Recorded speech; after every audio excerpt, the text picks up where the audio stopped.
Bonjour à tous et bienvenue sur ce webinaire dédié au Ségur du numérique en santé et aux procédures de référencement. Donc un petit rappel des bonnes pratiques. Vous pouvez poser vos questions dans l'onglet questions et tout au long de ce webinaire et nos intervenants y répondront en fin de webinaire. Et les replays sont bien sûr disponibles sur notre site dès la semaine prochaine, ainsi que les supports de présentation. Bon webinaire à tous, je vous passe la parole. Merci beaucoup. Bonjour à tous. Donc, nous allons aujourd'hui vous parler du Ségur du numérique en santé et de la procédure de référencement.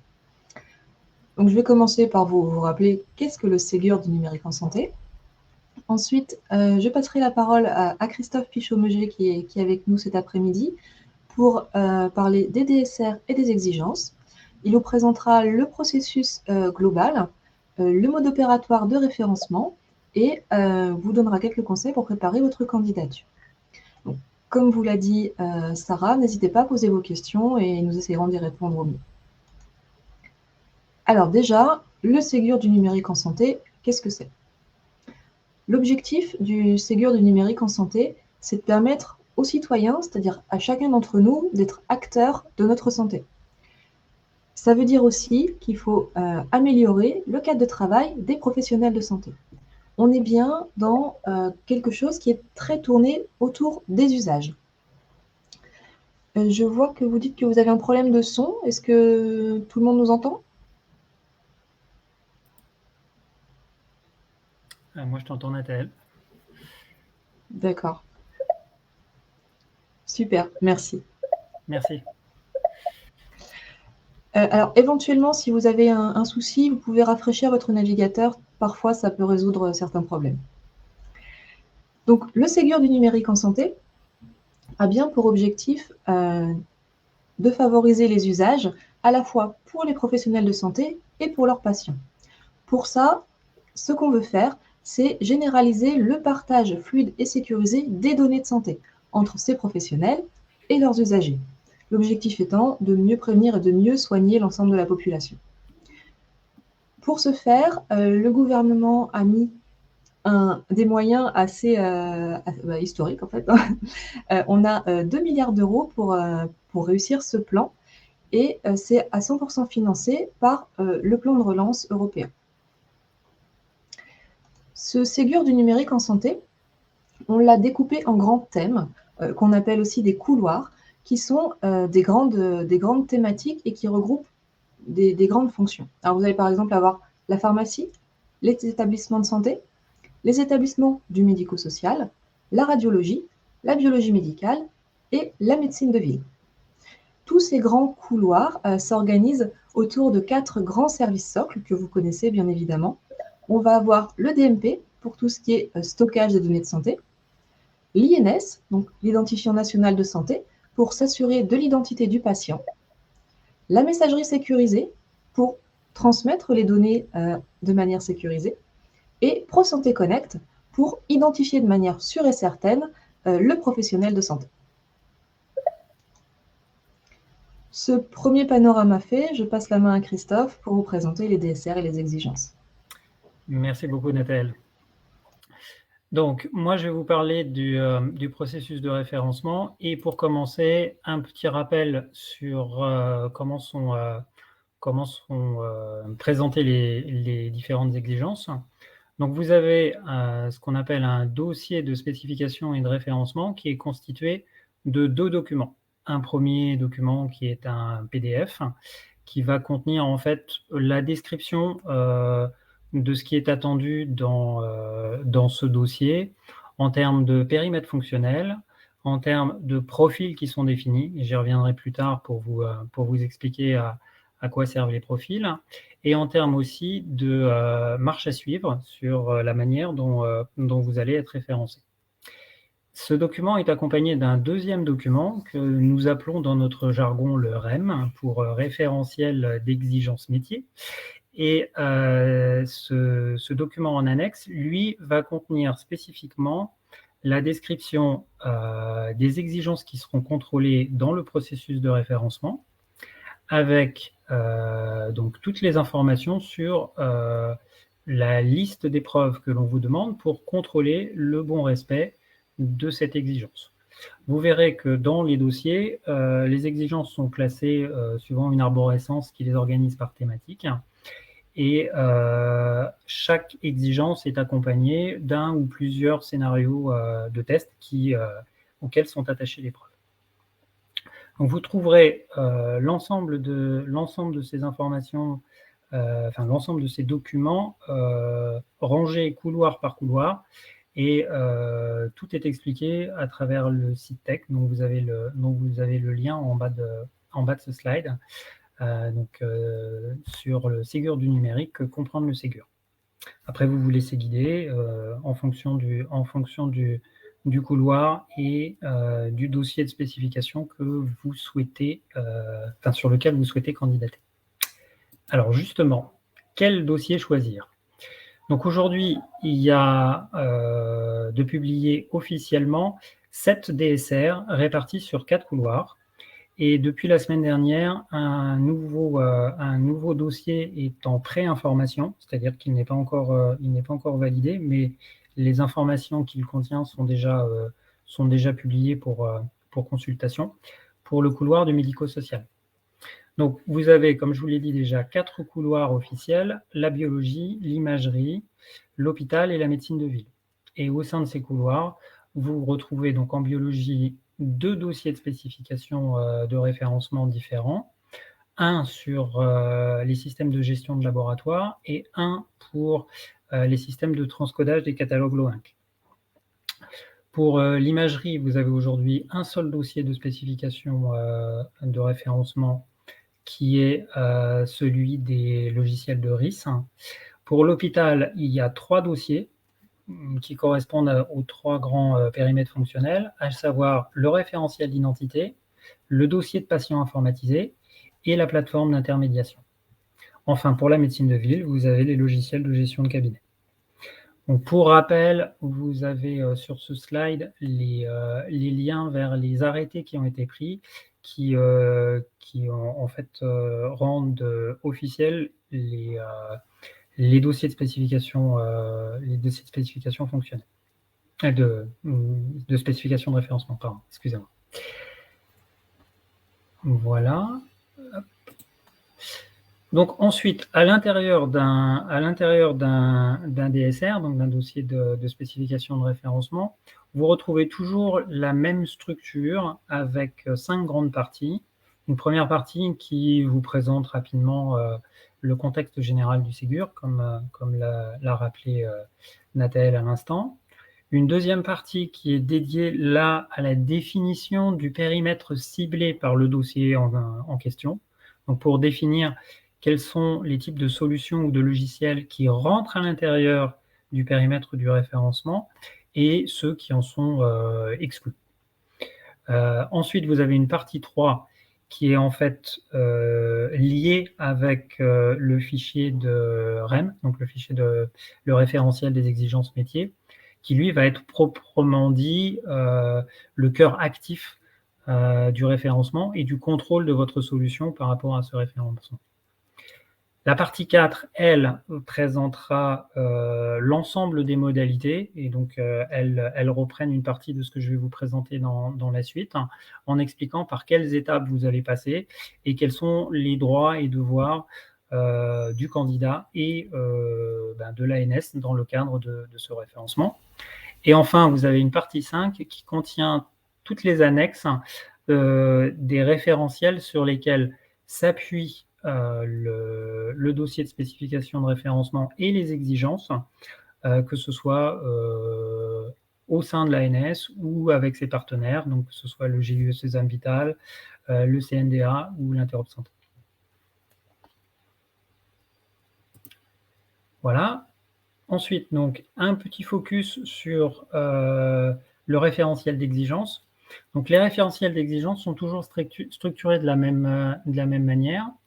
Vous allez avoir pour chacune des lignes dans le tableau une exigence qui est définie avec une nature qui peut être soit obligatoire, soit conditionnelle, soit être une recommandation.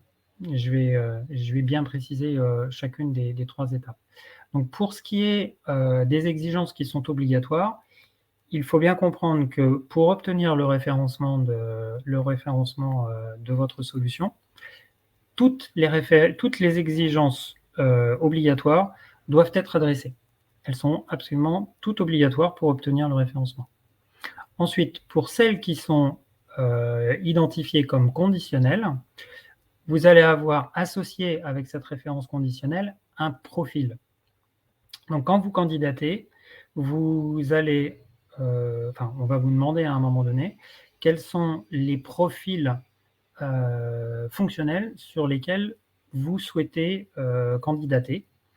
Ça permet en fait d'affiner comment se positionne votre solution par rapport à l'ensemble fonctionnel d'un DSR. Donc, pour prendre un exemple, vous allez avoir certains logiciels de gestion de laboratoires de biologie qui sont simplement esclaves d'un référentiel d'identité. Ils ne gèrent jamais l'identité du patient. Ils la reçoivent d'une autre solution.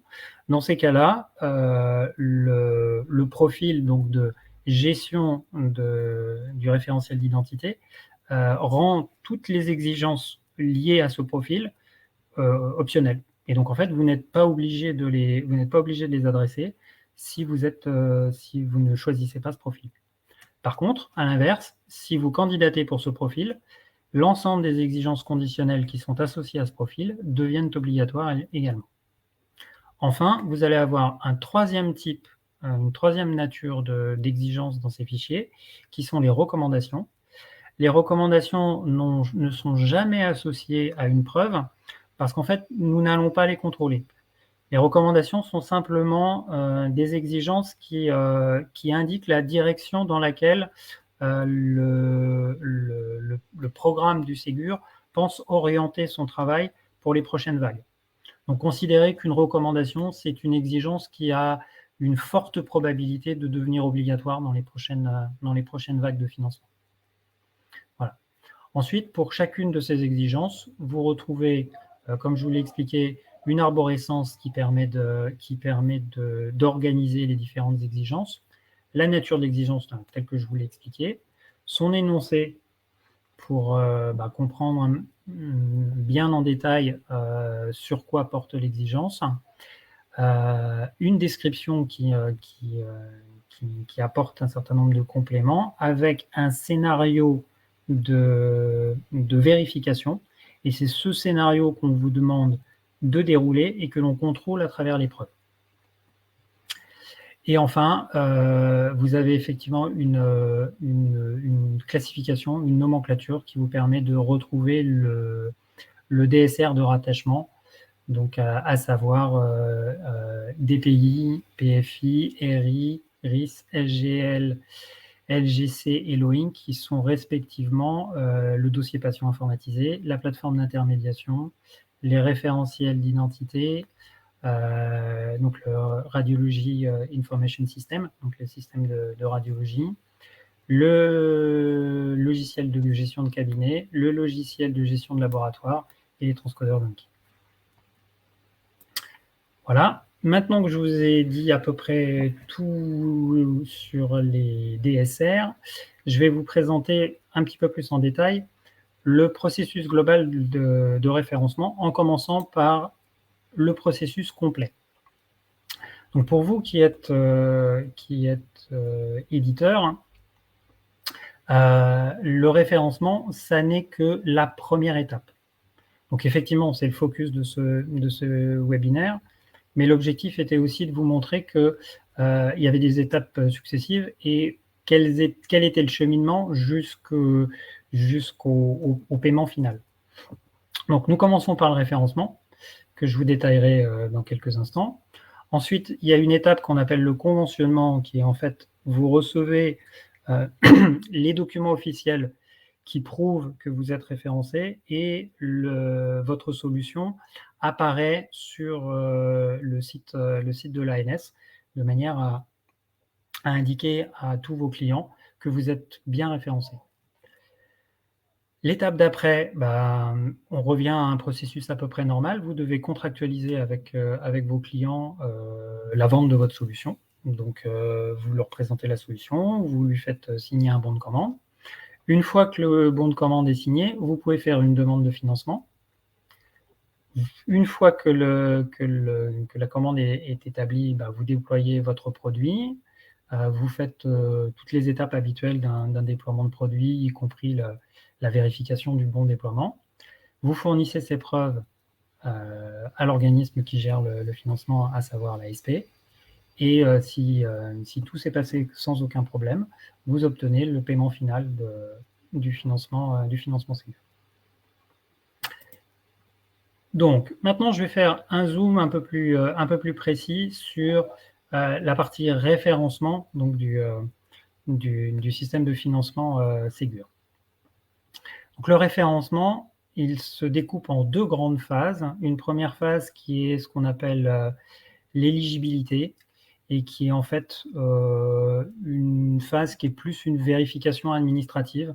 On va vérifier qu'on vous identifie bien, qu'on a bien compris quelle était votre solution. On vous demande aussi de présenter la solution de manière à vérifier avec vous que vous avez choisi le bon DSR, parce qu'on a conscience aujourd'hui que le processus est complexe et long, et donc on préfère vérifier avec vous que votre solution correspond bien au dossier de spécification que vous avez choisi, plutôt que de vous laisser partir dans un long processus de référencement, et qu'au final, on s'aperçoive qu'on s'est ensemble trompé de dossier. Donc, il y a cette première phase d'éligibilité sur laquelle on vérifie que tout est bon, qu'on connaît bien votre solution, que vous êtes bien sur le bon DSR. Une fois que cette phase est faite, on va vous ouvrir l'espace de preuve.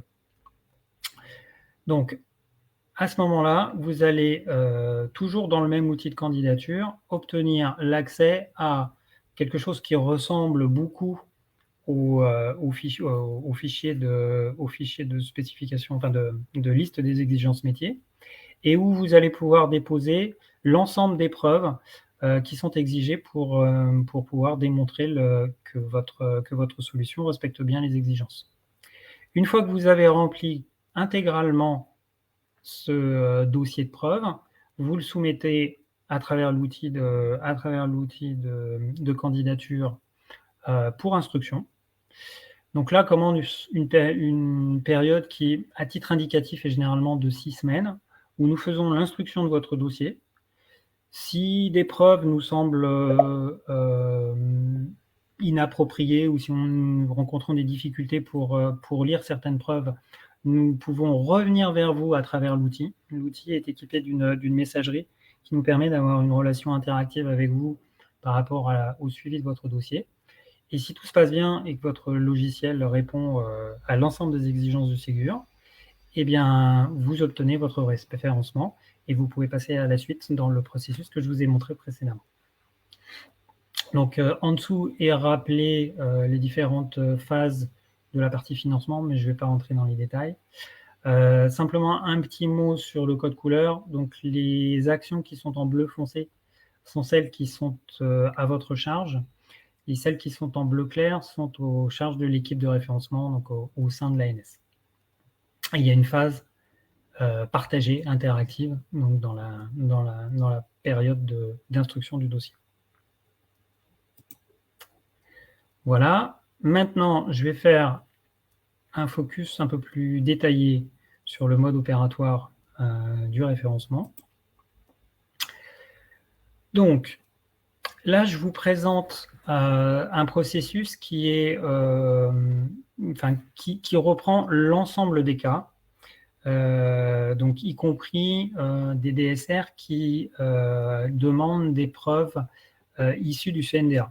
Ce n'est pas forcément le cas pour tous les DSR, donc le cas général que je vais vous présenter peut varier suivant le DSR sur lequel vous candidatez.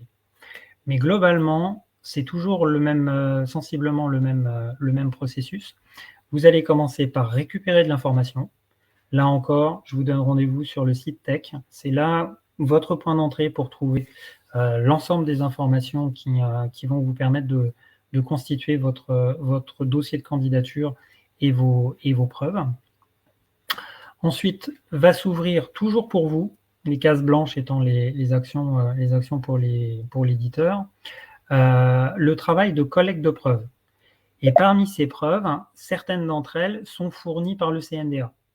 Donc dans ces cas-là, vous devez, alors soit votre logiciel est déjà interagit déjà avec des services de la CNAM comme le DMP ou le téléservice INS, et donc vous êtes déjà familier et vous êtes déjà enregistré auprès du CNDA, soit c'est la première fois que vous le faites parce que votre logiciel est nouveau sur le marché. Dans ces cas-là, vous devez aller voir le CNDA et leur première étape qui s'appelle le conventionnement, où en fait vous décrivez l'ensemble des homologations dont vous avez besoin, va aboutir à l'obtention d'un numéro d'identification en tant qu'éditeur et d'un numéro d'identification pour votre solution. Donc pour les DSR qui ont besoin de preuves du CNDA, cette information est obligatoire dès la constitution du dossier administratif, parce que nous, ça nous permet de faire le lien entre votre candidature et celle que vous faites au CNDA. Ensuite, vous traitez les deux processus en parallèle, sachant que vous aurez besoin de finir le processus du CNDA pour compléter votre dossier de preuves si vous avez besoin de preuves du CNDA. Donc vous pouvez candidater, une fois que vous avez obtenu votre numéro d'identification, votre NIL, donc le numéro d'identification du logiciel, et votre NIE, le numéro d'identification d'éditeur, vous pouvez faire le dépôt de candidature administratif.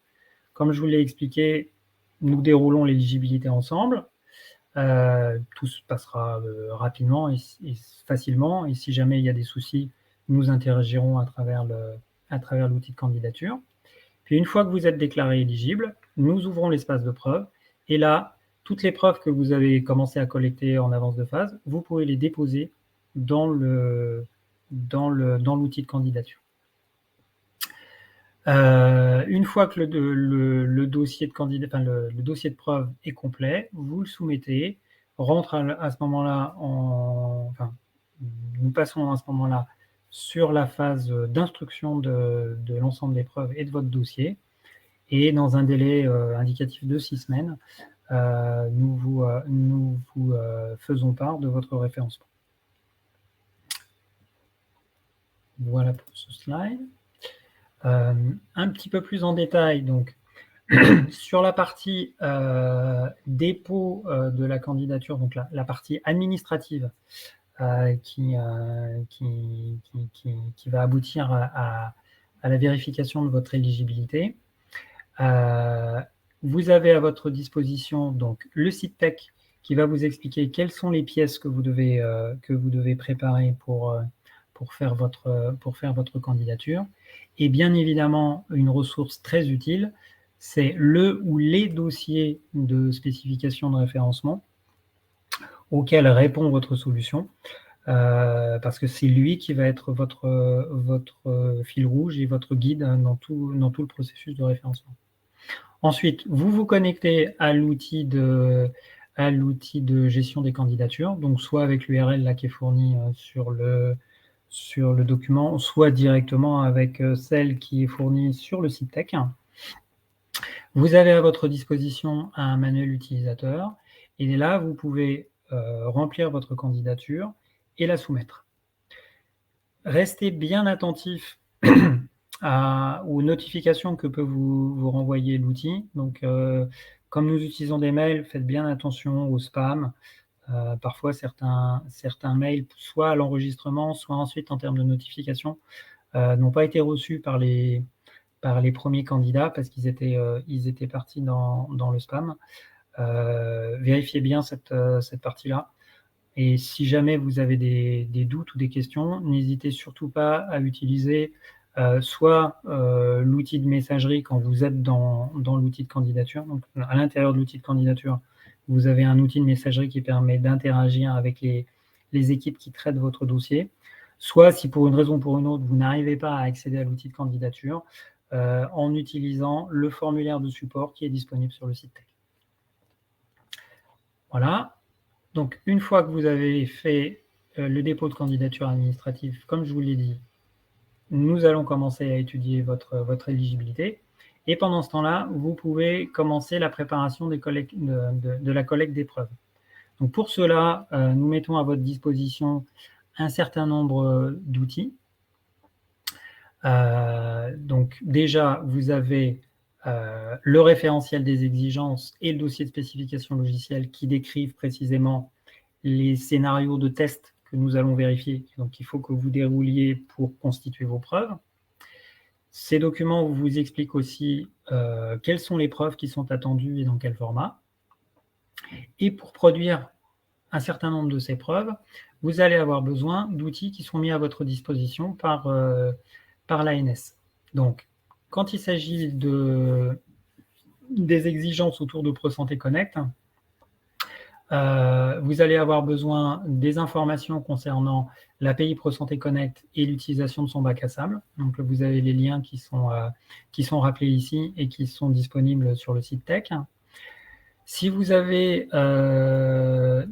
besoin de répondre à des exigences sur la production de documents médicaux pour la partie interopérabilité, vous avez à votre disposition un espace de bac à sable interop qui est mis à votre disposition et qui est libre avant même que vous ayez fait acte de candidature. Et ensuite, une fois que vous avez fait acte de candidature, nous allons vous offrir un deuxième espace dans lequel vous avez la possibilité de faire des tests qui, cette fois-ci, vous sont spécifiques et qui sont identifiés puisqu'on vous a donné un compte, un identifiant.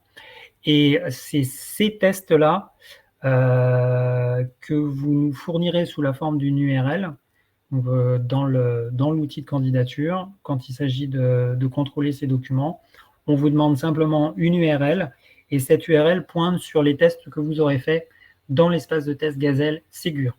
Donc, je précise bien parce que là, il peut y avoir confusion.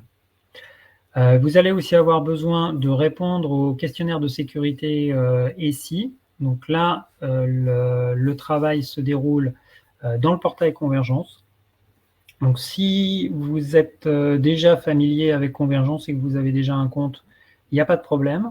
Vous utilisez le compte que vous avez déjà créé.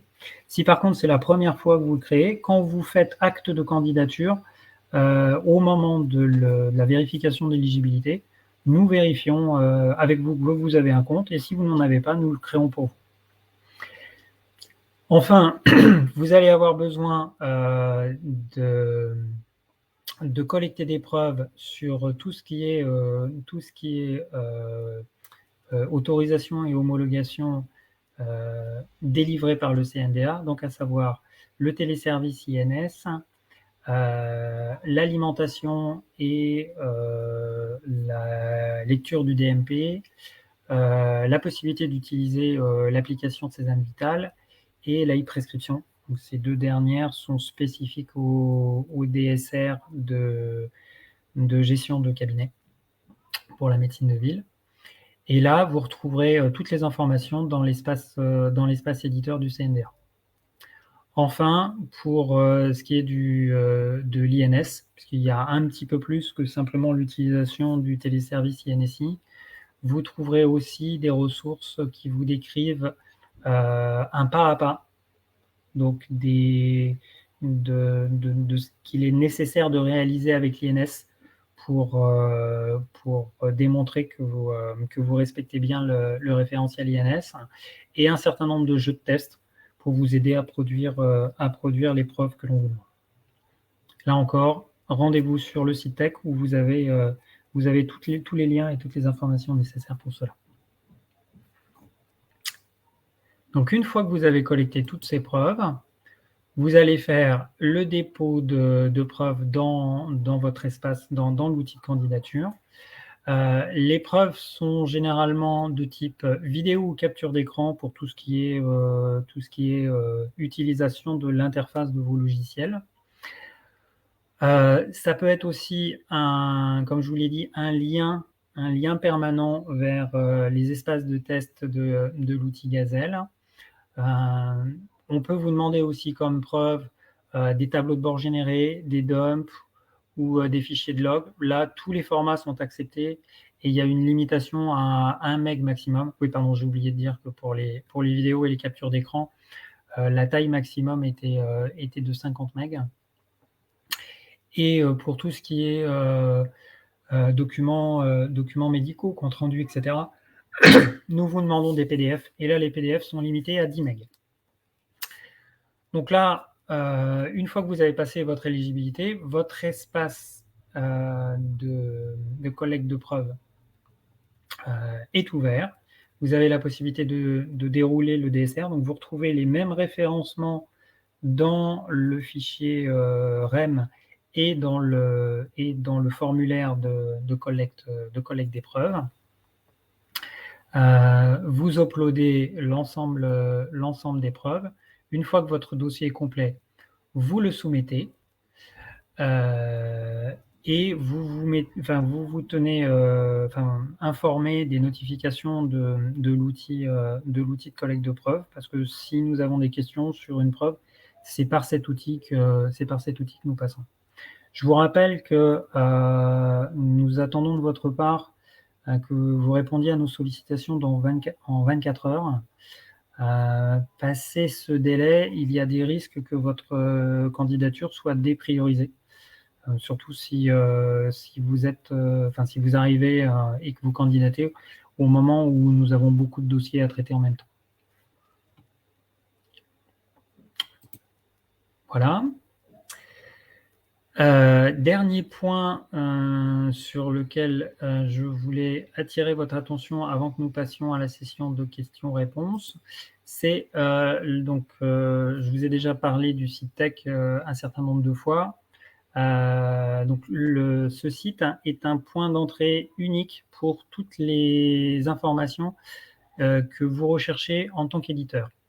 Donc pour cela, vous avez une seule URL qui est tech.isanté.gouv.fr.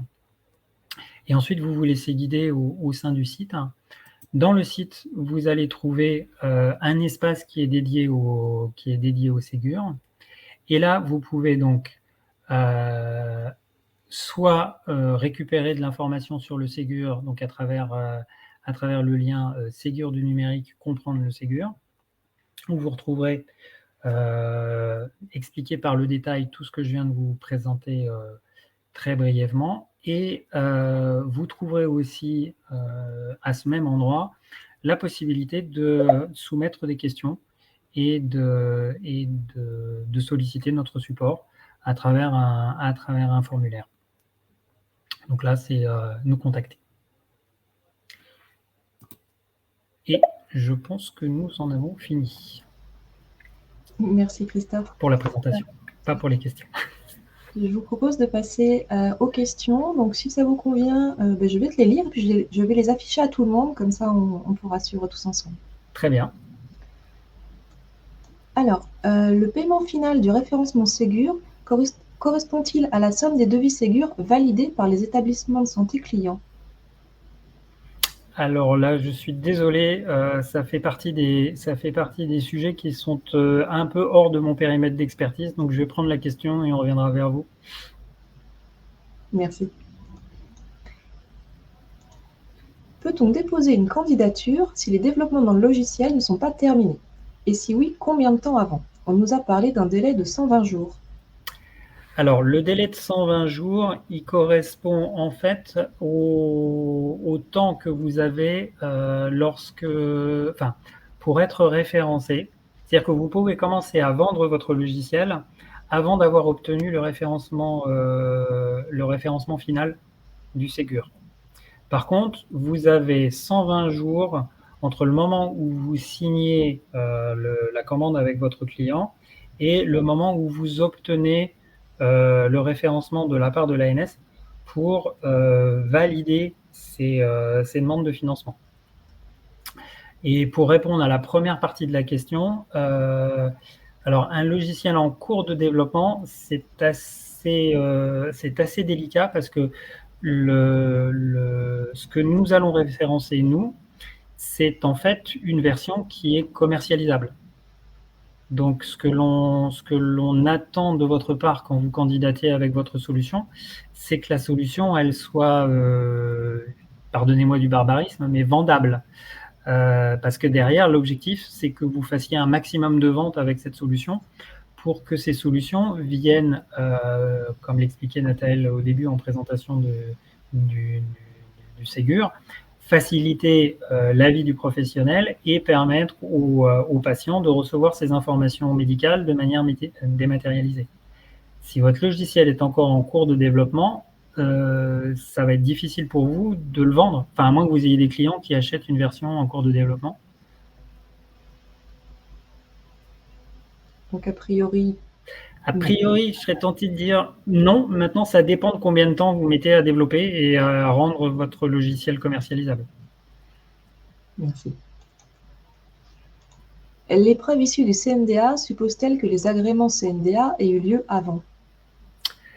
Alors, les preuves que vous apportez du CNDA, c'est que vous avez obtenu les homologations. Donc, la réponse est oui. Concernant le portail Convergence, quel format est attendu pour fournir l'épreuve? Une fois toutes les données remplies dans Convergence, nous devrons exporter la fiche logicielle en PDF, par exemple? Alors, absolument pas. Là, on a essayé de faire enfin, ça n'a pas toujours été facile. C'est assez compliqué le processus de référencement, je le reconnais. Mais là, c'est relativement simple. Vous avez juste à répondre aux questions dans Convergence.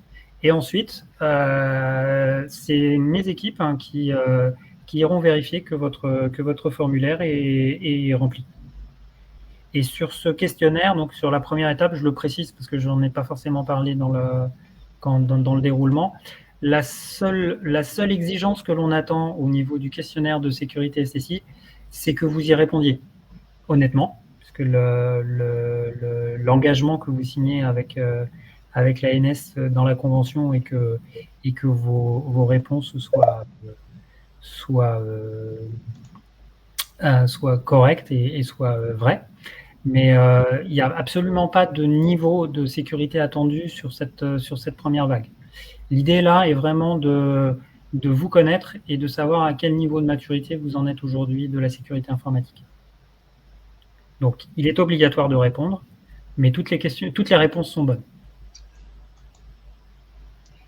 Quelle durée d'étude et de validation pour l'ensemble des pièces par l'ANS à partir d'un dossier complet? Alors, à partir du moment où le dossier est complet, et si on n'a pas du tout d'aller-retour, nous nous engageons à le traiter en 6 semaines. Quelle version du DMP est admise? La version, alors elle est précisée dans les DSR, je crois que c'est l'API 2.4.0 de mémoire. Mais à vérifier, ne me croyez pas sur parole. C'est écrit dans le DSR, c'est ça? Oui, c'est écrit dans le DSR. Et alors, dans le même ordre d'idée, quelle version de l'INSI? Ah là vous m'avez coincé. Pareil, c'est dans le DSR. On reviendra vers vous avec les versions si vous en avez besoin. Mais elles sont spécifiées. Elles sont au moins spécifiées en annexe des DSR et théoriquement elles sont aussi dans le texte de l'exigence. Si une solution encore en cours de développement, accompagne le patient de l'hôpital pour le début du parcours vers son médecin traitant, c'est-à-dire la médecine de ville, et prend en compte des analyses, donc des demandes et résultats faits en laboratoire de biologie, y a-t-il un processus multi-DSR?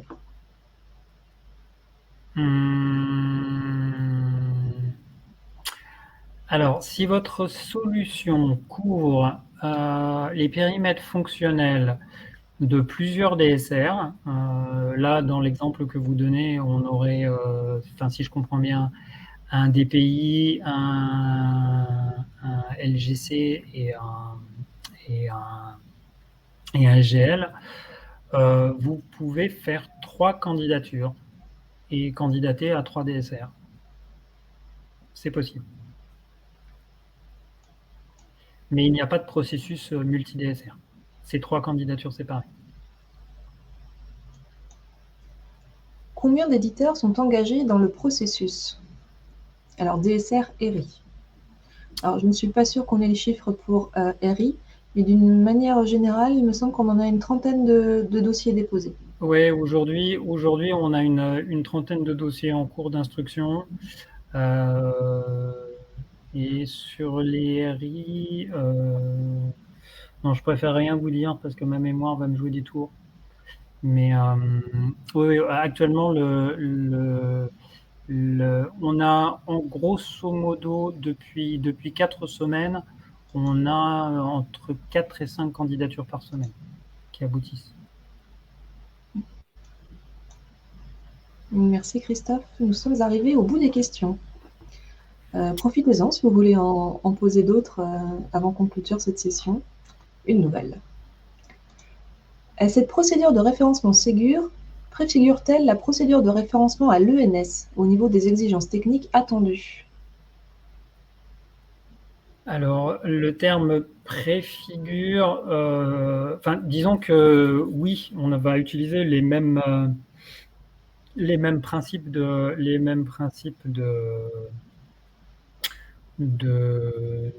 référencement. Enfin, on va utiliser les mêmes référentiels de données, puisque l'idée, c'est que les logiciels producteurs de documents, que ce soit en biologie, à l'hôpital ou en cabinet, à la ville, alimentent l'espace numérique de santé et permettent aux patients de voir ces informations.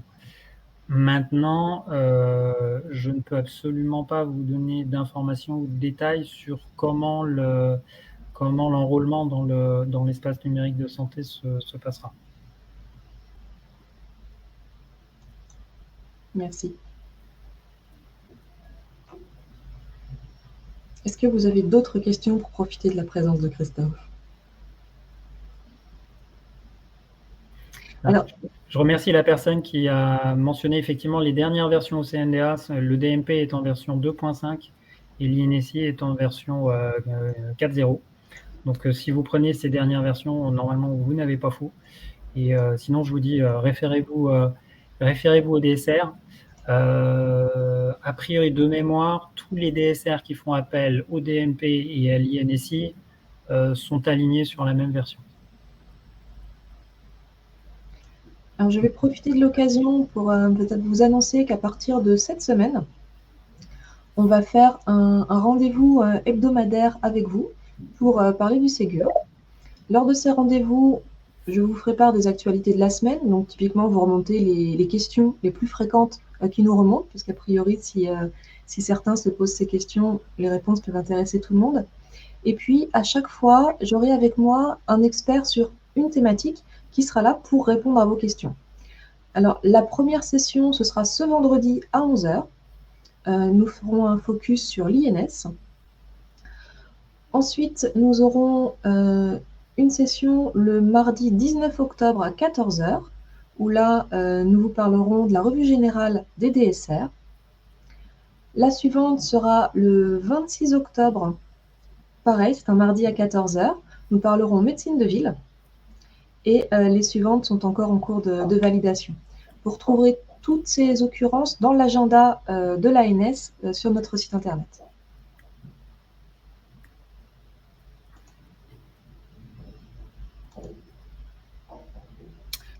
Je vois qu'a priori, vous n'avez... Si, une autre. On y va. Est-ce que votre évaluation technique de conformité des solutions logicielles prévoit aussi de donner des commentaires sur l'intérêt médical ou la potentialité économique de succès d'une solution, lorsqu'elle est nouvelle, bien sûr? Malheureusement, c'est une très bonne idée, mais non. Là, l'idée est vraiment de supporter le système de financement, donc le système ouvert et non sélectif. Et donc, l'idée est qu'il y ait une égalité de traitement entre tous les éditeurs. Donc, nous ne faisons pas ni d'évaluation, ni de retour, factuel sur l'intérêt des solutions. Le mécanisme du fonctionnement du du label Ségur, si je peux l'appeler ainsi. C'est vraiment quelque chose qui fonctionne en tout ou rien. Vous êtes référencé ou vous ne l'êtes pas. Et sur une base technique, pour le coup. Et sur une base technique, et je tiens aussi à préciser que l'ensemble des preuves que nous collectons sont faites pour vérifier que les fonctionnalités que nous avons identifiées comme essentielles pour la circulation de l'information sont présentes dans vos logiciels. Bien évidemment, nous ne faisons pas une recette détaillée de vos solutions. C'est plutôt vos clients qui les feront. Et c'est vos clients qui feront des remontées positives ou négatives sur vos solutions par rapport au référencement qu'on a eu. Et on sera très attentif aussi à la réaction de l'écosystème suite au financement Ségur. Mais non, nous ne ferons pas d'évaluation sur les potentiels économiques ou sur les intérêts médicaux des solutions pour le moment. Comment s'inscrire à ces sessions hebdomadaires? Sauf erreur, elles n'apparaissent pas dans l'agenda. Alors le lien que vous voyez là est bien le bon lien. Elle devrait être mise en ligne dans la journée. Et nous en ajouterons au fur et à mesure, donc n'hésitez pas à venir régulièrement pour trouver le sujet qui vous intéresse.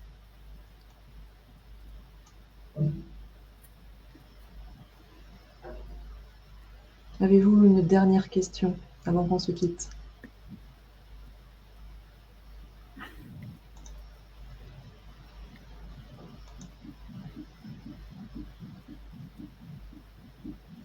Je vous propose qu'on clôture ici.